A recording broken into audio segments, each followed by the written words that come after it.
Narendra Pawar Mahavidyalaya, Lonand, going to present my video lecture on natural product chemistry for BSc third students in the semester 6. This is the outline of my presentation, where I will talk on first introduction to natural products.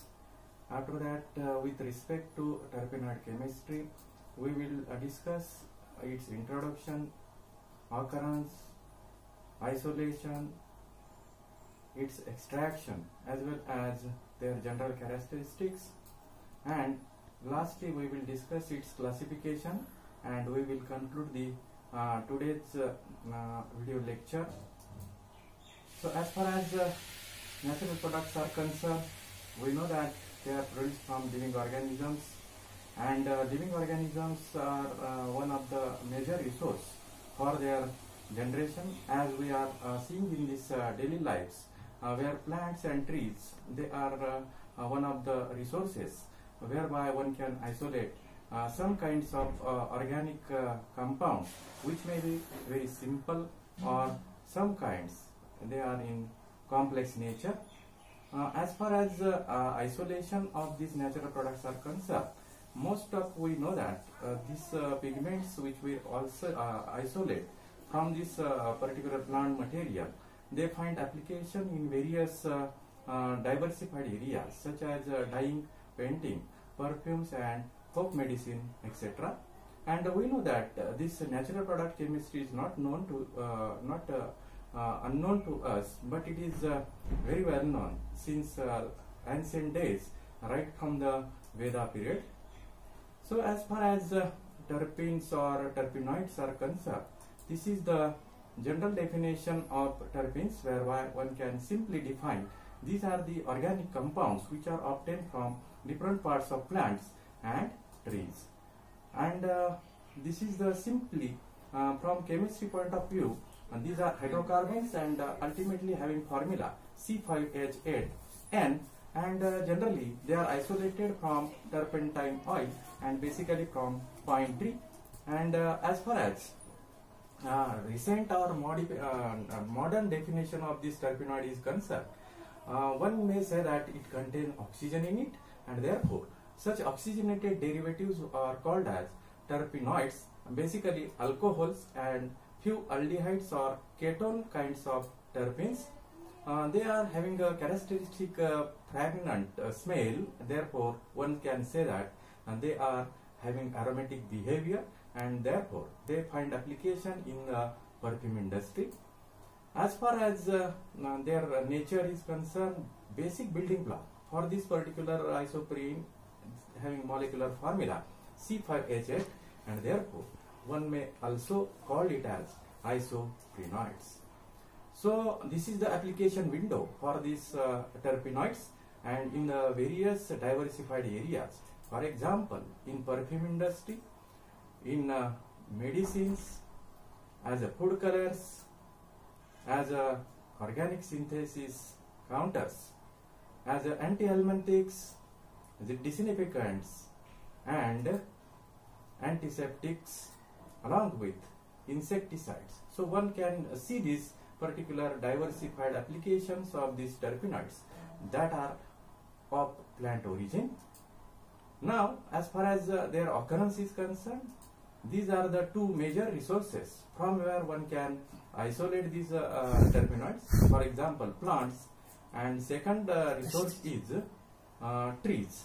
And from this particular aspect, they are stored in various parts of plants, such as roots, such as barks, leaves, as well as flowers and fruits. One may say that these resources, as a steam volatile fractions, are extracted from this particular roots, barks or leaves as a water insoluble oil, which is called as essential oil. As far as isolation is concerned, we may follow here two-step procedure for their isolation. In first step, we will discuss or isolate its isolation of essential oil, and it is done by means of physical method. For example, very famous is steam distillation method, which is having a setup like this, whereby one may have to generate the steam by means of boiling water, and this steam is to be passed in this distillation flask, which ultimately gives heat, latent heats to its particular thermally labile terpenoids, and they are coming out as a steam volatile condensate and get separated. Second method of this isolation is extraction in fat and lard. Basically, it is done with the help of specially designed trays of fats. One may utilize this particular procedure for the isolation of various pregnant compounds from this. Second and third method is solvent extraction, where one has to employ here various solvents such as ether, chloroform and hexane for their extraction, which are acting as a non-polar solvents and having a greater solubility for these particular isoprenoids. Now, after isolation of essential oil, it is isolated in pure form is step number second, and it is also done by means of two methods. One is physical method, employing very famous and well elaborated and practical method of chromatographic separation, where one may have to use here stationary and mobile phase, and you have to partition these particular pure crude terpenoids, and they will get separated according to their mass, according to their rate of flow, and get separated. And this procedure is a very simple and of practical sense. Therefore, one may isolate also some kinds of metal ion salts from inorganic chemistry point of view, and from this particular aspect, second method for this physical separation is very interesting, and that is our daily fractional distillation procedure, whereby one has to heat this particular essential oil at lower temperature with the help of flame, and one can get this particular volatile vapors which may get condensed and get separated from this reaction mixture. Now, as far as third method is concerned, this is a very important counter current distribution method, which is followed in industry for the separation of various bulk type of isoprenoids, where it is done with the help of continuous flow, and one may charge this particular terpenoid in the initial tank. After that, it is processed in series of steps just like column, and it is finally isolated as pure terpenoid. Now, as far as second method is concerned, it is a chemical method, and which involves reaction of various reagents with these terpenoids. For example, unsaturated terpenoid on reaction with nitrosyl chloride follows addition reaction and forms crystalline adduct, which is having a sharp melting point. Ultimately, a second carbonyl type of derivatives on reaction with sodium bisulfite follows again addition reaction and forms bisulfite addition product.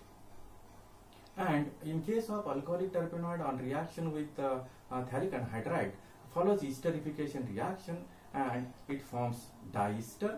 And when you look to all these particular reagents, they have specificity towards this particular terpenoid, and they ultimately follows here functional group relation and their characteristic identification by means of very simple and physical means. One can easily determine their melting point and easily characterize various sorts of carbonyl functions, and you can say various types of unsaturations and some kind of functional group presence in various terpenoids. Now, as far as their general characteristics are concerned, these are the few characteristics I will elaborate here. Most of them are colorless, pleasant smelling liquids, lighter than water, having high refractive index, insoluble in water, and readily soluble in organic solvent. But we know that like dissolve like principle is operated here, and as most of them they contain carbon, therefore they prefer to dissolve in the organic solvents. And as they have different functionalities, they are very reactive and undergoes easy oxidation on exposure with air. For example, polymerization reaction may get set in various sorts of terpenes. As most of them are unsaturated and few are cyclic in nature, this is the unsaturation whereby one can have a phenomena of geometrical isomerism, which is also called as cis-trans isomerism, where one can easily distinguish their properties. In the last case, this is the optical active nature of certain terpenoids, and some of them they possesses very interesting property from medicinal point of view, that is they are antiseptic in nature. So as far as the classification of the terpenoids is concerned, we may classify various terpenoids according to their value of N, that is number of isoprene units present in them. So as we go on increasing the number of isoprene units from this terpene from 1 to N number, one can have different classes, and these classes appear in this particular table, where first class is a hemiterpenoid, which is having one isoprene unit and its molecular formula is C5H8. In case of monoterpenoid, number of isoprene unit is 2 and molecular formula in proportionate manner becomes C10H16, and example includes citral and camphor. In case of sesquiterpenoid, one may enhance one more extra isoprene unit in it. Ultimately formula is becoming C15H24, and example is very well known zingiberine. As we go on adding one by one isoprene unit in each, class compound and their names get changed, and as we go beyond 8 isoprene units, formula becomes C5H8N, and it is a very natural compound, that is a natural rubber which is isolated from this particular rubber trees. So as far as their classification is concerned, this is not a simple one. It is further subdivided into different subclasses, whereby one may have acyclic terpenoids, meaning that they contain open chain structure in them. In case of monocyclic terpenoid, they contain one ring in it. In case of bicyclic terpenoid, they contain 2 rings in them. And as the number of rings goes on increasing, for example, tricyclic may contain 3 rings in them, and in case of tetracyclic terpenoid, they contain 4 rings in them. So, as far as examples of these terpenoids are concerned, these are few examples of acyclic monoterpenoids, which includes examples such as mycin, citral, and geraniol, which are open chain type of terpenoids containing various unsaturated, aldehydic, as well as primary alcoholic type of groups in them. Secondly, monocyclic monoterpene, in example include limonene, alpha-terpenol, and menthol. So when we look to this structure, they are having one ring in them and either double bond inside the ring or outside the ring, and therefore if you count this molecular formula for this monocyclic monoterpenoid, it fits with formula of C10H16. Thereby one can prove that these particular compounds are made up of either 2 or 3 isoprene units in them. So student friends, if you are having such kinds of classification, one may easily distinguish their nature, and ultimately it is very important in the structure elucidation for various isoprenoids which are obtained from the natural resources. So in the next lecture we will follow this further application, that is which is to be related to the arrangement of various kinds of isoprene units, that is isoprene and special isoprene rule, in the next lecture. Thank you.